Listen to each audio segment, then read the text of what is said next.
Hi everybody, welcome to Coloring Countdown to Christmas. Today I'm not working in the coloring book, but I'm having a bit of a break. I'm gonna come back to the book, I promise you. But I saw this free for print and royalty free piece of art on the interwebs, and I had to print it and color it.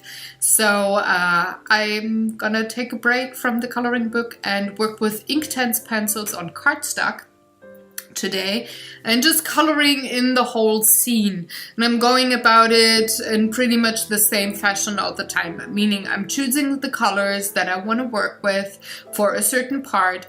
I'm putting down pigment like I do here for the background, and then I'm liquefying the pigment that I have just put down and make sure that I have the color bleed out into white if I'm working on the background, because I actually like that a lot. If you have like gradient intensity going on of colors in especially the background or the ground, the sky, things like that. And I'm being a bit more precise with where I want to have the pigment of the ink and how far I want to blend out that pigment in the, well, goose here or the tree, so anything that is not background or the ground that everybody's standing on this in this tiny scenery. And I'm shading or I'm putting down pigment not in like one color like I do here for the background or the ground, but I'm using multiple colors before I even liquefy the ink. So I have my shading going on before I do liquefy the pigment. You can see it here on the tree. That's color 1, color 2, and at last I'm putting in color 3, and then I liquefy. So it's a light green, a dark green, and a tiny bit of indigo for the shading. And this is how I like to work with the Inktense, in no matter if I work in a coloring book or on a drawing, on my own designed artwork, or quote-unquote just coloring somebody else's line work. This is how I like to work with the Inktense.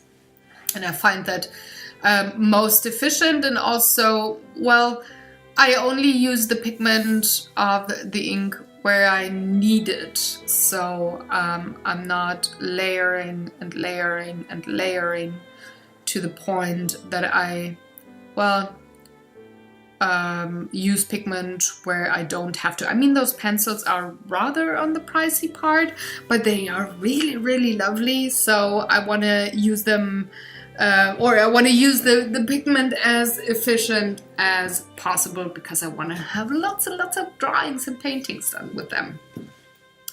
So I did also decide what, well, every goose is gonna wear, and we're gonna have color repetition. You can see here that 2 goose are already having those Shiraz colored, which is a dark red colored hats, and now the 3rd one is getting their hat, so that the whole piece is just looking very harmonic and quiet. And having color repetition in a drawing is very, very pleasing to the eye, and it doesn't hurt your brain. And that's why I make sure that I do have color repetition in every piece of art that I produce, and that includes coloring.